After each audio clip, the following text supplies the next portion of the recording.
this morning. Hello, everyone. If you don't know me yet, my name is Dee Power. I am one of your field growth and development managers here at home office. Yeah.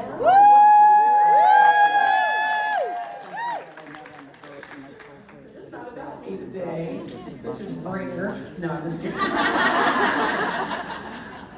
Because I'm going to tell y'all, one of my favorite things that I do here is to support the leaders of our business as they grow their teams. And I am thrilled to welcome you to our breakout session, How to Build a Culture That Grows Leaders. And in this breakout today, we have two amazing leaders. You probably saw them on stage yesterday as Founders Award Achievers and Developing Directors.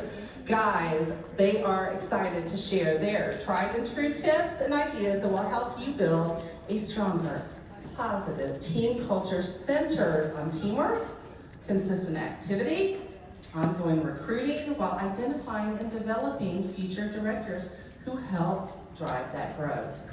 We talk about culture a lot here at Pampered Chef, don't we? It's really a fundamental part of building a team. But what is culture? It's the shared beliefs, behaviors, and expectations that shape how people show up, how they make decisions, grow within a team, especially when no one's watching. It's not what we say that matters most, it's what we consistently model, celebrate, and allow. So before we introduce you to them, here's what you're going to learn about in this breakout: how culture creates a team environment that supports consistent activity and engagement. You're going to learn ways culture and leadership development work together to drive team growth. You're going to learn strategies to identify and develop future directors, and you're going to walk away with simple, repeatable ways to build duplication and shared leadership. Sound good so far? Yeah. Okay, so let's start. And we're going to do that by welcoming our two incredible leaders who truly embody what it means to build with heart and purpose. First, Leah Privet.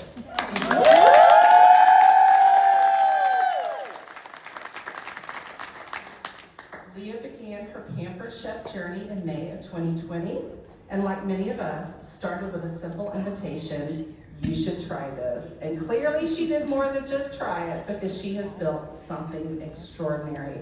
And today, as a national executive director, Leah is known not just for her success, but for the way that she leads and lifts others up. And when you ask her what she's most proud of, she doesn't point to numbers. She points to her team and the unforgettable moments of celebrating those legends. Many of them are here today at National Conference last year. Now, Leah brings a powerful perspective on leadership, growth, and what it truly means to build people along the way. So please help me welcome Leah Privet.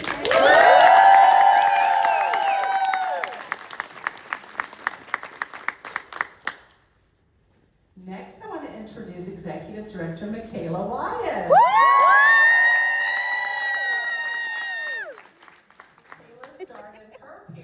Business in October of 2019.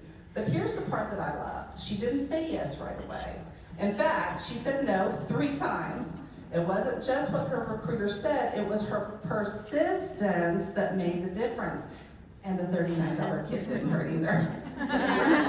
And Michaela shared that originally she thought, I'm just gonna grab that kit and walk away. But instead, she built a thriving business and became a leader who is passionate about people. And when you ask Michaela what she's most proud of, it's not the title, it's not the numbers, it's the transformation that she's witnessed, watching women grow, push past fear, achieve things they once thought were out of reach. And that's the impact she leads with every day. So please help me welcome Michaela Wyatt. Okay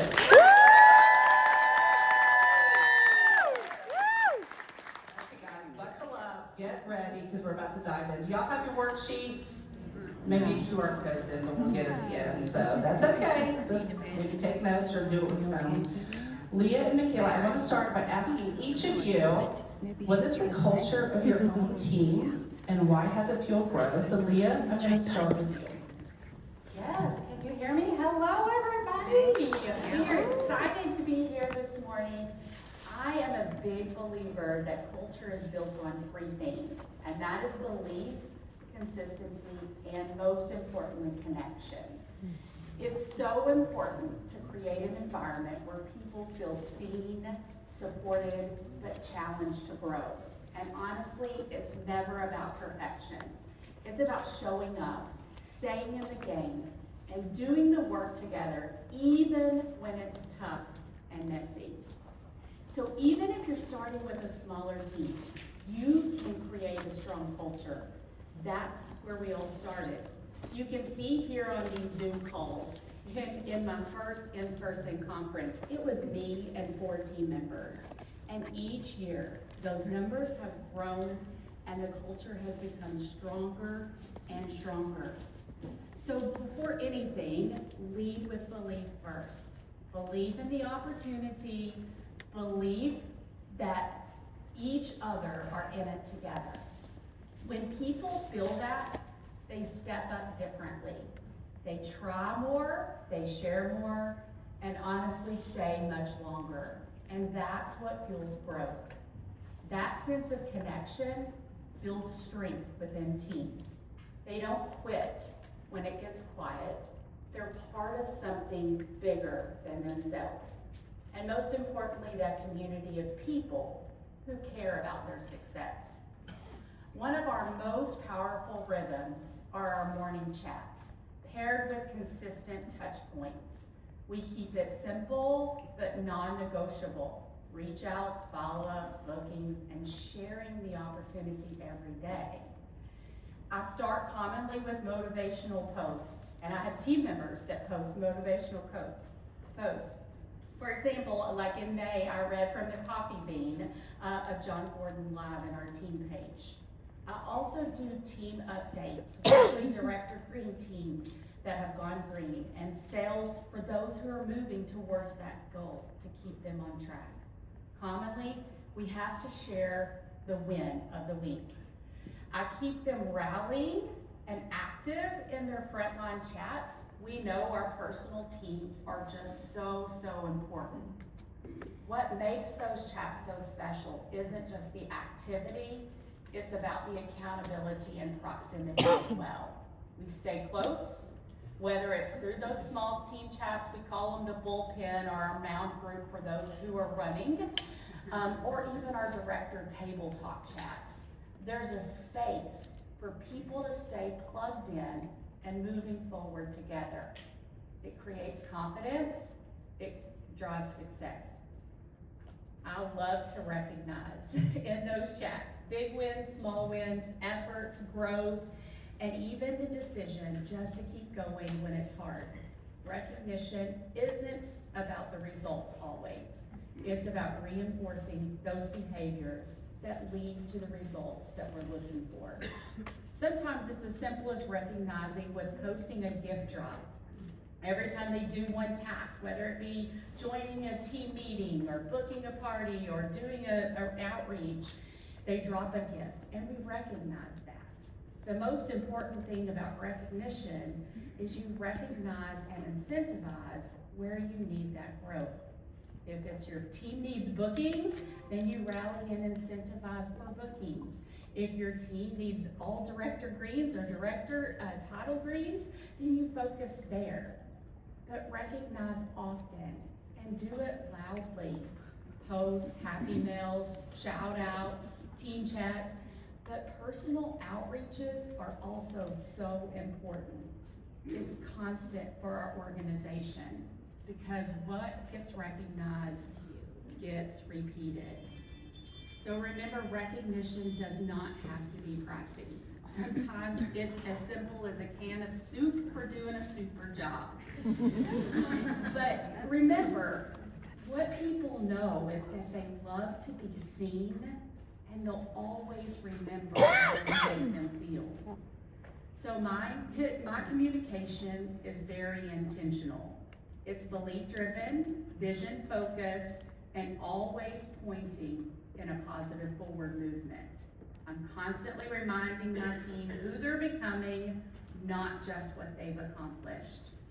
And that combination of clear communication, consistent recognition, and a culture of belief has created a community where people want to stay, grow, and invite others on this journey with us. It builds a culture of a team who will clear the dugout for each other. I love that. Hello. Michaela, will you share with us the culture of your own team and why it has fueled growth? Okay, can you guys see me? I think Yeah. I'm a little shorter. First and foremost, you guys, I'm so excited to be Well, here. hey, time out. Can you all see her? Yeah, I mean, you put. Wait a minute. That's happy. Look at the you got layers. She worked out this morning, so. How about now? Is that a little bit better? A little bit better? Okay. You guys here? Sorry. Okay. So,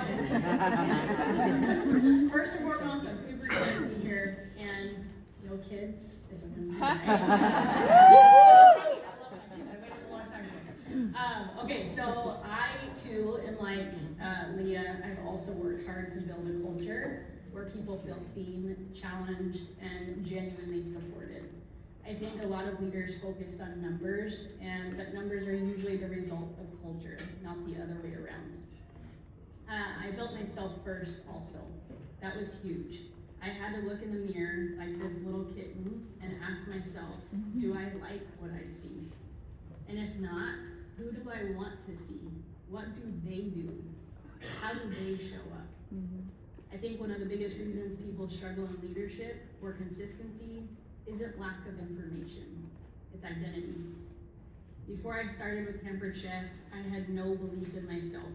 I was married to a professional athlete that was good at just about everything.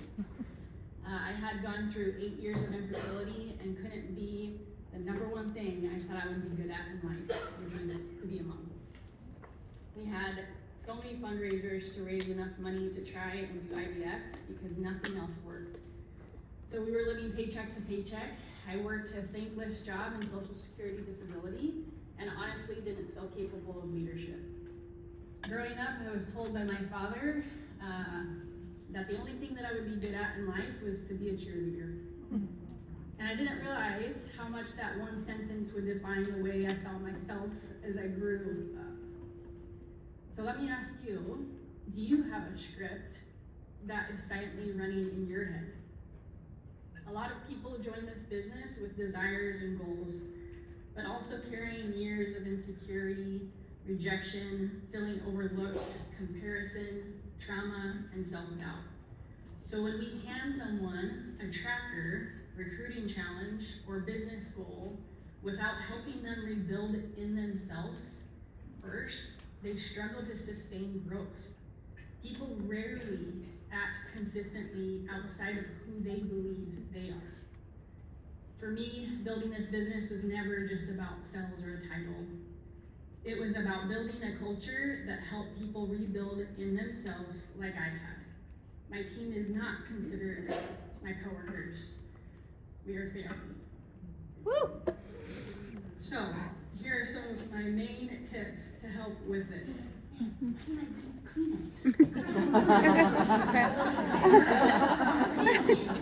Oh, you can see the screen now. Okay, step number 1. Build belief before strategy. In our grit family, we speak belief into people early and often. I ask questions like, if failure wasn't an option, what would you want your life to look like? Or how much income would you like to bring in monthly?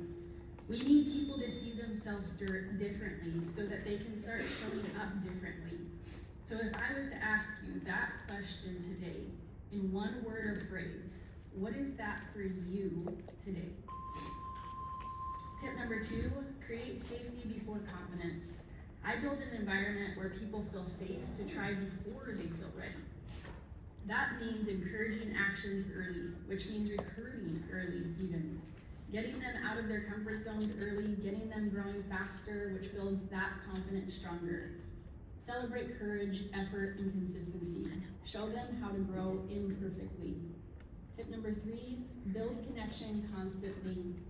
Accountability groups like Fab 2 to 10 groups, working event calls, booking blitzes, recruiting blitzes, and recognition all help people feel connected to something bigger than themselves. grows faster when people feel valued and supported.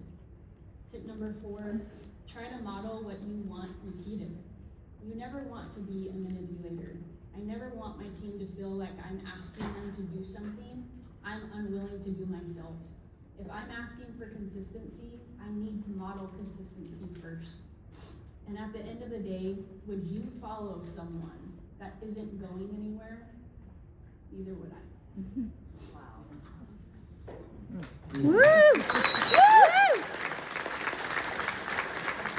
That's a pretty strong start. So, Lee, I'm coming to you now. How do you show consistency? What do you do repeatedly? I mean, what does it look like in real life? How you track, how you keep people engaged when they drift? Yeah, so for me, consistently monitoring the team is a top priority, and I call it my personal team huddle time. I check numbers every single day, making personal outreaches, focusing on my personal team, my directors, and really watching deeper in your organizations is so important. These outreaches are always about targeting a win and congratulations, followed by an action and driven by a question. So it might look something like this. Wow, Sarah, what a great time you're already having. I'm so proud of you. We have a really great booking message that's working well. Do you have 15 minutes to try to send it? So recognizing in those team chats, sharing trackers in my director chats, my runner chats, several times a day or a week, and sometimes every single day. Recognizing the wins and progresses I'm seeing, followed by the action and question that leads that. That's great. Very tactical, Leah. Thank you. Okay, Michaela, how does it look like for you in real time? So I think consistency is less about motivation and more about creating simple actions people can actually sustain. We overcomplicate success when most of us already know the activities that grow our business. Reach outs, follow-ups, booking conversations, recruiting conversations, and coaching. But instead of doing the task, we overthink it.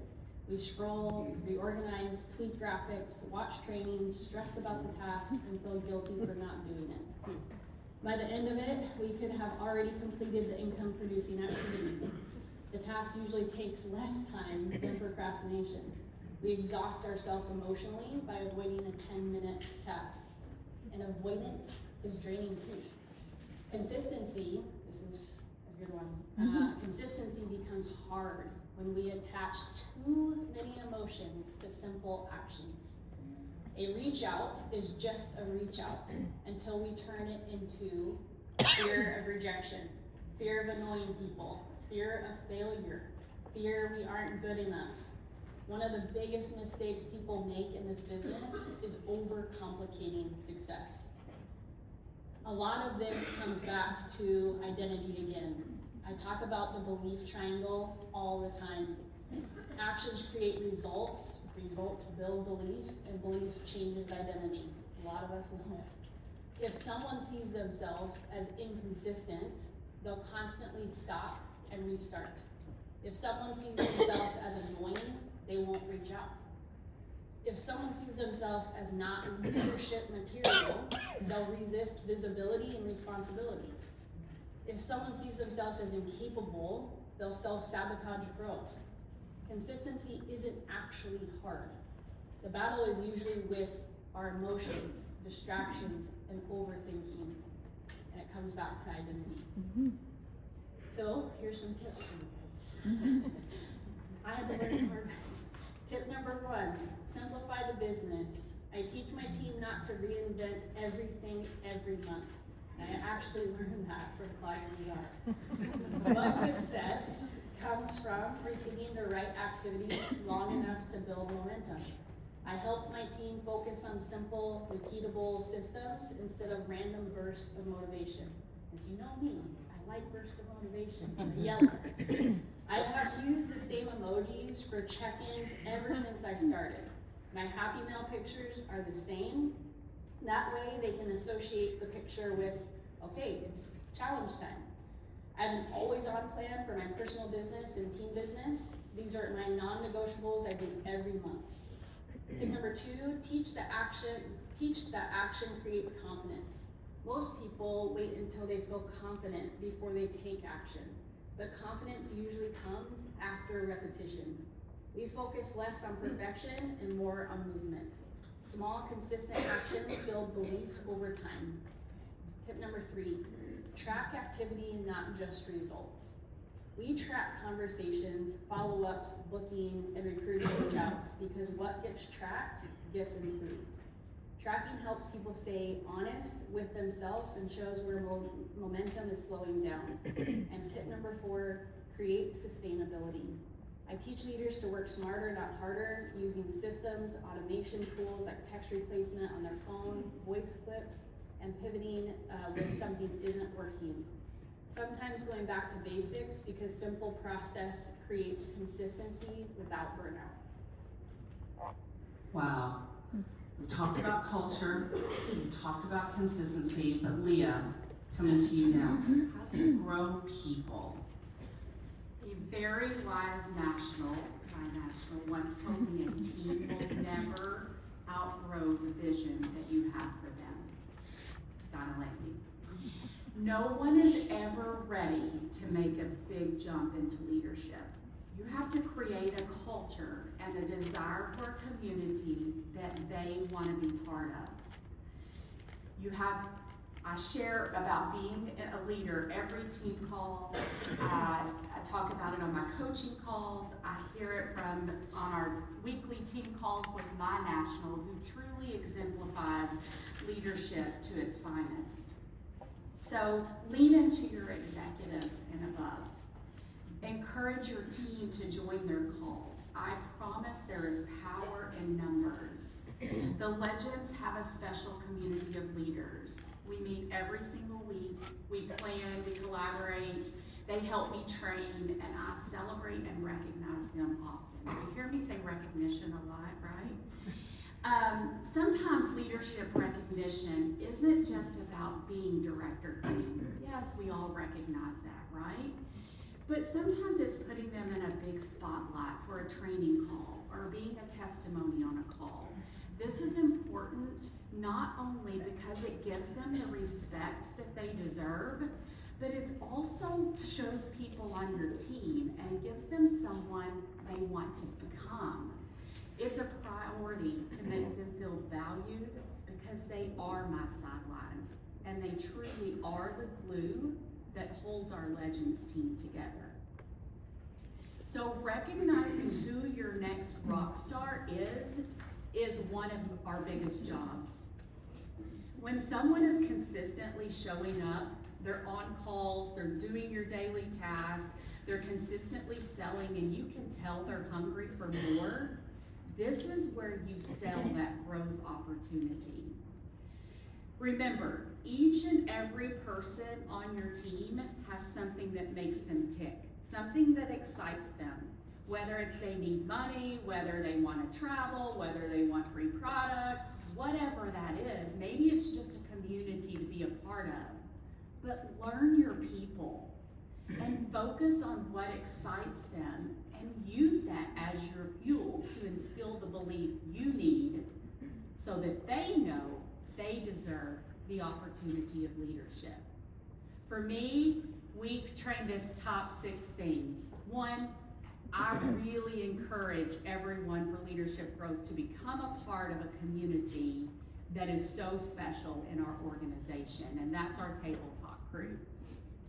They also earn a Golden Glove as the finest in the field because we're a baseball Legends team.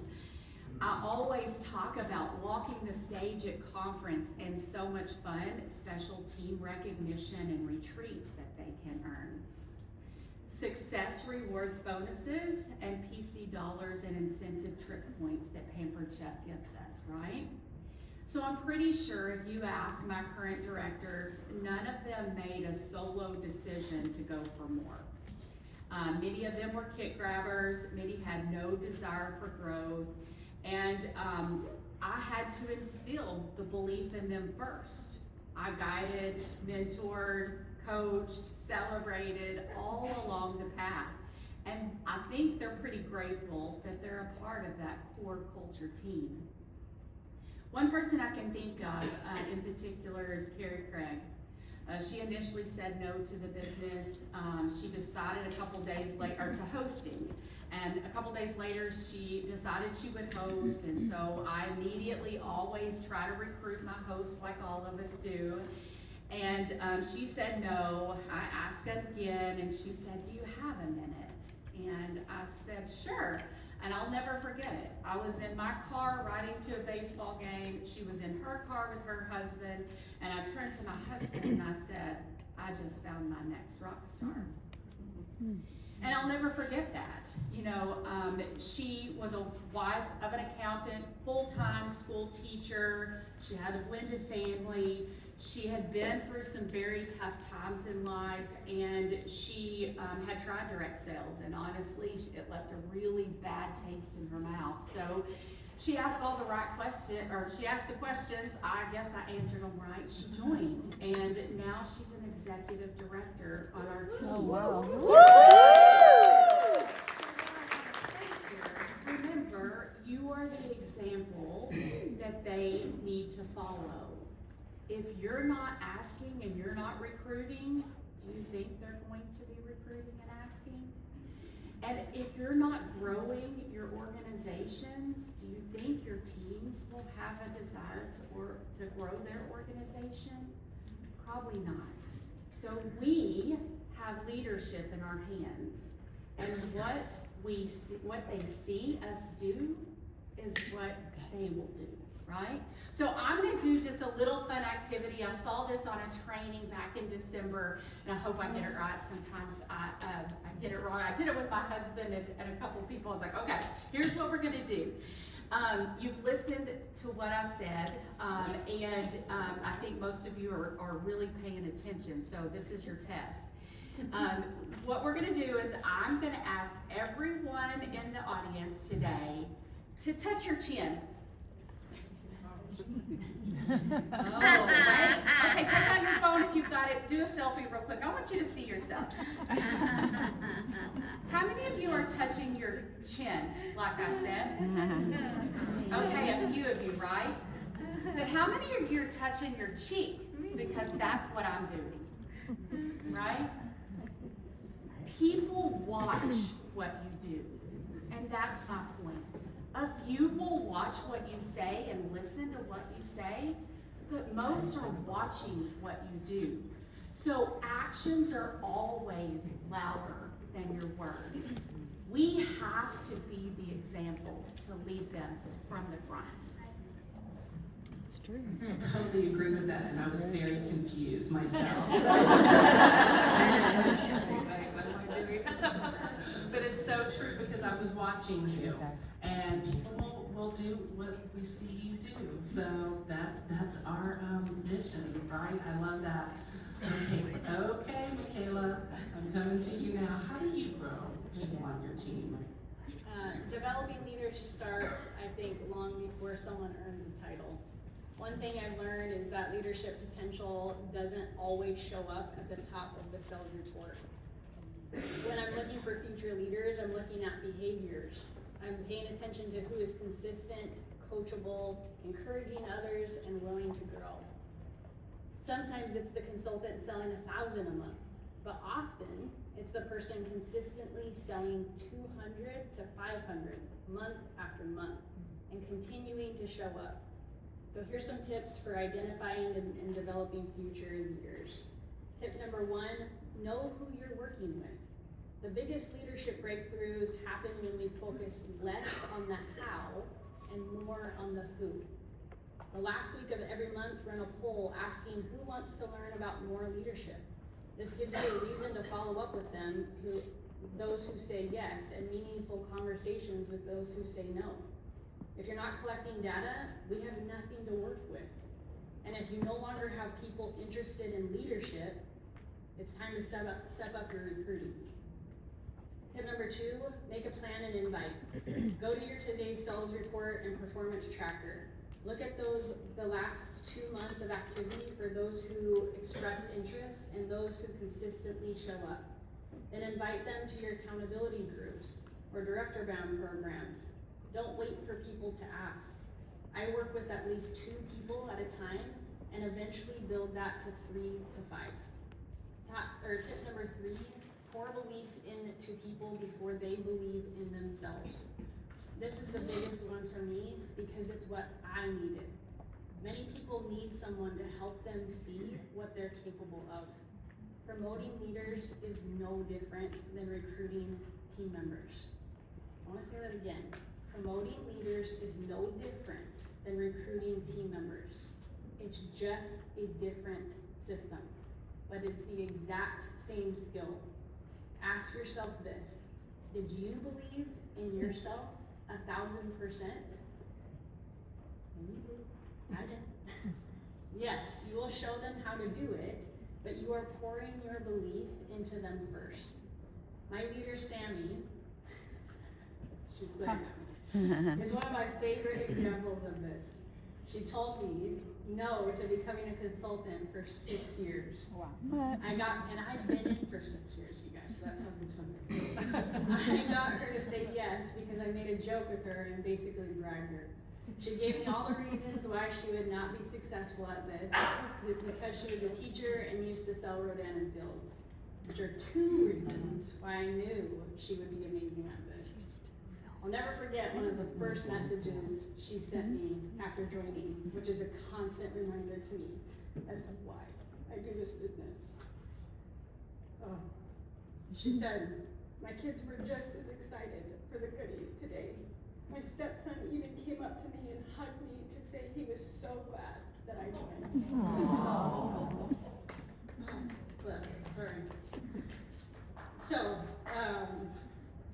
I have some more tips for you. All my tips, you guys. Teach them to think beyond themselves. One of the biggest shifts happens when someone realizes this business is no longer about what they can personally sell. It's about the people they can influence and develop.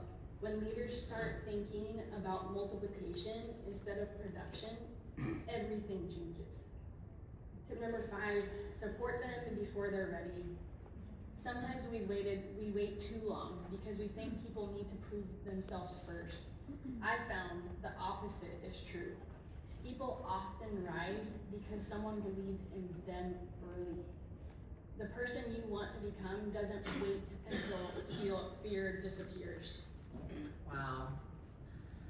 Just getting better and better, guys. Okay, Leah, last question. As your team has grown, and it has grown, how do you share the load and not carry it all yourself? I had to let go of control, and to be quite honest, it's still hard at times. I had to let go of believing that I was the one responsible for making everything happen. In this business, I promise, real growth begins when leading others to lead occurs, growing deep and wide. Early on, I thought being a great leader meant having all the answers, stepping in quickly, making sure things were done right. But the real growth didn't happen until I stepped back and I allowed others to step up. I had to release perfection and release the need to be needed. I had to trust the role wasn't to do all the work, it was to develop the people who could and would. One leader on my organization that comes to mind is Shelly Atkinson. During our big national run, she stepped up huge, big, and she became a leader that was so inspirational for her team. Incredible on how she continues to lead her Hot Shots team. And she has such passion and greatness. But even more, how she helped me and led with me during those tough months of running for that big national run. So what I'm saying here is grant them ownership to feel ready, because Shelly didn't feel ready. Cast that vision to them and set clear expectations, and then let them run. while staying close enough to guide them, mentor, support, but not so close that you become a crutch to them. So I ask more questions than I give answers to. I celebrate effort, not just results, and I remind them constantly, they don't need me. They just need the belief and the action. So when leaders know that they're trusted, they begin rising. But when they're overly guided, they sit and they wait. If you want duplication, you have to model simplicity, not the perfection. Messy action is really okay. So one thing, so do things in a way that someone brand new can repeat it. And Claudia Bazar always says, ask yourself, will it work for the average consultant? Don't stop overcomplicating it, guys. Stop over-explaining and stop stepping in to save the outcome. People don't duplicate excellence. They duplicate what feels doable. Also, it's important to let people struggle a little, and that's where ownership is built. If you fix everything for them, you're gonna build dependence. And focus more on coaching through it. That will build leaders. Recognizing a struggling leader or a consultant is so important. Reaching out personally is great. You know, sometimes they stop replying, right? We all see that. We see that. You see them stop replying, they stop showing up. And it's easy to do that when it gets tough. But that's when you make those personal touch points. Ask them to schedule a coaching call. Always remember on those calls, God gave us 2 ears and 1 mouth for a reason.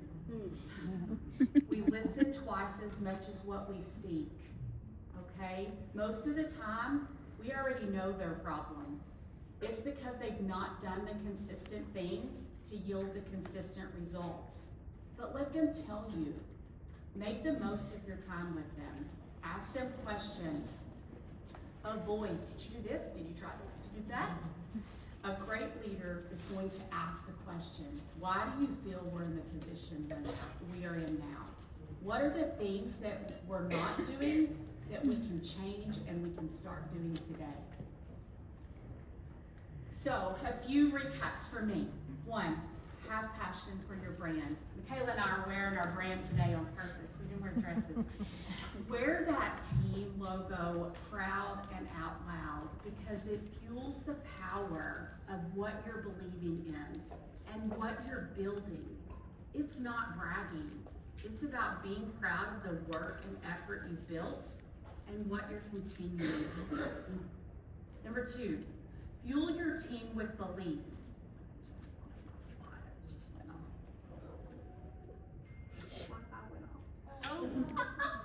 Here we go. Maybe it's back. Can we get back to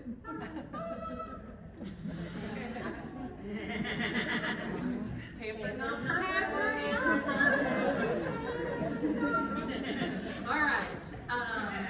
Don't have a memorized?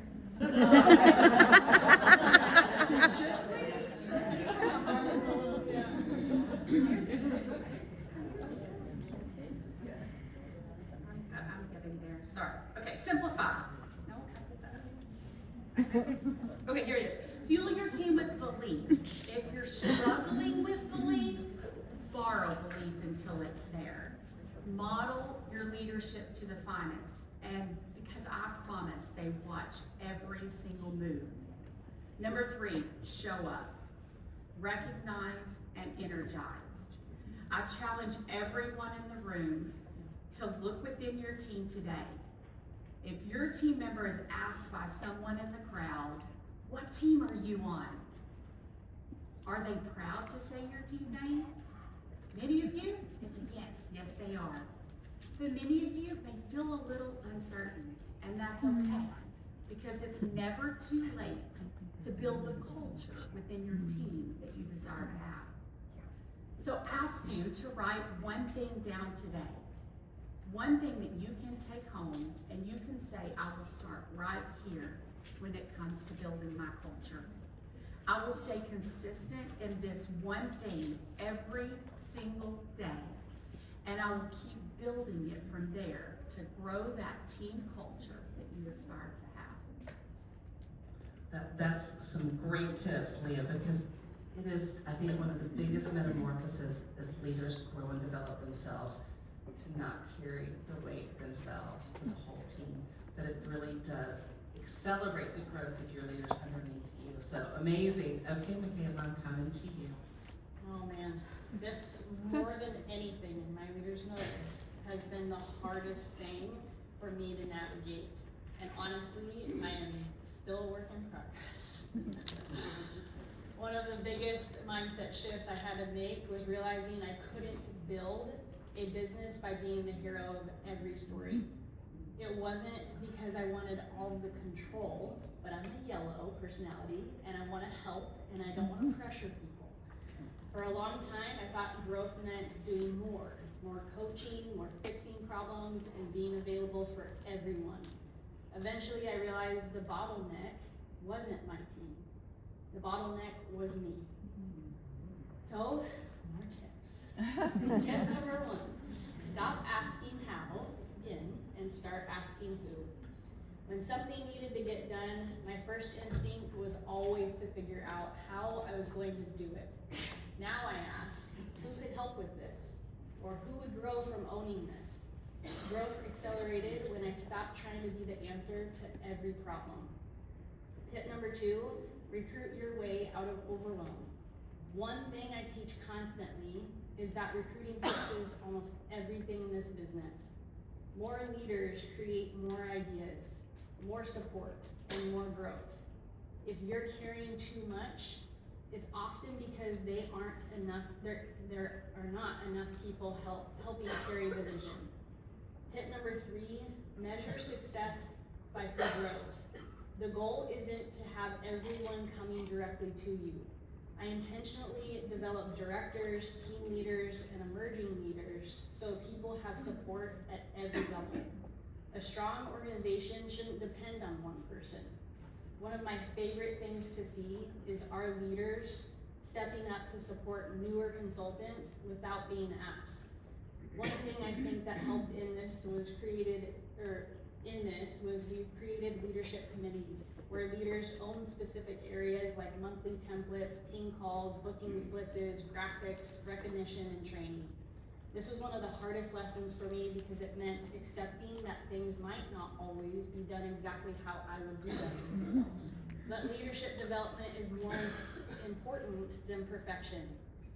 If someone is learning, growing, and becoming more confident, that's a win. Tip number 4, create a culture people want to protect. I'll never forget being at conference in 2023. I was getting on an elevator with some of my team members. When a woman walking off looked at me and yelled, "Michaela Wyatt, no grit, no pearl." Later, she messaged me and said, "I've never forgotten your team's motto. I just love that you all are like a family." In that moment, I realized something powerful. When people feel connected to a culture, they start carrying it with you. When you create a culture of family, unity, love, and fun, leaders don't step up because they have to. They step up because they want to. One of the reasons I stopped carrying everything myself is because the culture became bigger than me. It wasn't just my vision anymore. It became our vision. So as you leave today, don't ask yourself, how can I get more people to follow me? Ask yourself, how can I help more people believe in themselves? Because people don't care how much you know until they know how much you care. They'll help carry the vision alongside of you when people know you care. And that's how organizations grow. Leaders are developed and legacies are built. So, you say it with me. No grit. No pearl! Woo!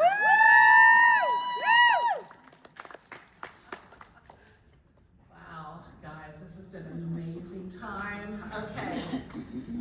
We have 15 minutes, and I know that we have an activity and a worksheet, but I don't think y'all got it when you came in. So we're gonna skip that part, because I'm gonna give you as much time to ask questions of these amazing leaders as we have left.